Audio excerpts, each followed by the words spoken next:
करता है कि विवाह होने के बाद में जब तक तुमको कहीं से निमंत्रण नहीं आता है, बुलावा नहीं आता है, तब तक आप बिना बुलाए नहीं जाओगे। और विवाह होने के बाद में कन्या को भी चाहिए कि विवाह हो जाए, तो विवाह होने के बाद में कन्या का पिता और माता जिसके साथ में उसने सारा जीवन गुजारा है, अगर पिता और माता के यहाँ से भी निमंत्रण नहीं आता है तो कन्या को अपने माता पिता के घर भी बिना बुलाए नहीं जाना चाहिए। क्यों? बिना बुलाए जाने से व्यक्ति का सम्मान नहीं होता है। बोले ठीक है प्रभु, इस चीज को हम मानती हैं। चौथा वचन इन्होंने क्या मांगा है कि किसी भी व्यक्ति के सामने अपनी मर्यादा को त्याग करके बात नहीं करना है।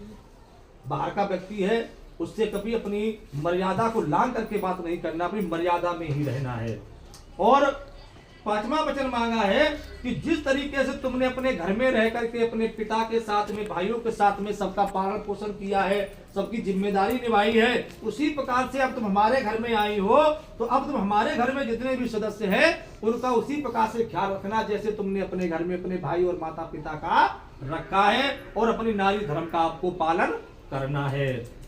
हम आपको दे रही हैं। 5 वचन दे दिए, लेकिन ऐसा ही नहीं है कि 5 वचन पति ने मांग लिए, लेकिन पत्नी भी कहती है कि देखो प्रभु हमने तो आपको वचन दे दिए हैं, लेकिन कुछ हम भी आपसे मांगेंगे, आपको हमें भी देना पड़ेगा। बोले अवश्य देना पड़ेगा। बोले बताओ। बोले भोजन की जिम्मेदारी या रसोई की जिम्मेदारी जो है वो हमारे हाथ में रहेगी। बोले ठीक है। दूसरा वचन मांगा है कि सुख और दुख में तुम हमेशा मेरे साथ में रहोगे। ऐसा नहीं होना चाहिए सुख पड़ गया तो। जी ने ये मांगा है कि हे प्रभु, आप चाहे वैष्णो माता जाइए, चाहे आप हरिद्वार जाइए, चाहे आप अयोध्या जाइए, किसी भी तीर्थ स्थान पर अगर आप दर्शन के लिए जाते हैं तो आप हमें अपने साथ में लेके चलिएगा। और तीर्थ स्थान पर अगर पति दर्शन के लिए जाता है, पत्नी को साथ में लेके नहीं जाता है तो उसके द्वारा किया गया तीर्थ और भ्रमण व्यर्थ माना जाएगा। तो अपने अपने पतियों से भी बोल देना है चीज को सभी माता। पूजा पाठ में हमेशा हमें आपको पूरा हक देना। भगवान बोले ठीक है।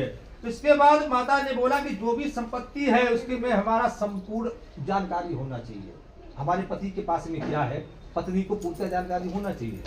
ठीक है, जो पति का है वो पत्नी का है, बंटवारा तो है। ठीक है, भी बड़ी गलती हो जाए, कितना भी बड़ा नुकसान हो जाए, आप हमेशा क्या करना कि मुझे घर में ला करके, एकांत में ला करके मुझे समझा देना। प्यार से 2 थप्पड़ भी लगा देना चल जाएगा, लेकिन किसी के सामने हमारा अपमान नहीं करना है। और प्रत्येक व्यक्ति को यही चाहिए कि अपनी पत्नी का अपमान किसी के सामने नहीं करना चाहिए। अगर घर का मैटर है तो घर के अंदर ही सुलटाना चाहिए। ऐसा नहीं होना चाहिए कि घर का मैटर बाहर के व्यक्ति के पास में पहुंचे, ऐसा कभी नहीं करना चाहिए। बोले ठीक है प्रभु, ये वचन आप दे रहे हो। भगवान बोले मैं दे रहा हूँ इस वचन को। चौथा वचन इन्होंने मांगा है कि घर के अंदर जो भी घी और दूध होता है उस पर मेरा संपूर्ण अधिकार होना चाहिए। बोले ठीक है, अधिकार तुम्हारा रहेगा। 5वां वचन इन्होंने मांगा है कि प्रभु जब कोई भी आप पूजा पाठ करते हैं उसमें हमेशा मुझे आप अर्धांगी बना करके बैठा लोगे। घर के अंदर कोई पूजा पाठ होती है, अगर पति पत्नी दोनों हैं और दोनों का गांठ जोड़ करके पूजा पे आप अगर नहीं बैठ रहे हो तो आपके द्वारा की गई पूजा निष्फल मानी जाएगी। ठीक है, मेरे हिसाब से जब से विवाह हुआ होगा तब से माता जी गांठ जुड़ी होगी। दोबारा आप तो तुलसी माता को समर्पित करो अपने वचन, आप ठाकुर जी को समर्पित करो और दोनों लोग फॉलो भी करिए जो हमने बताए।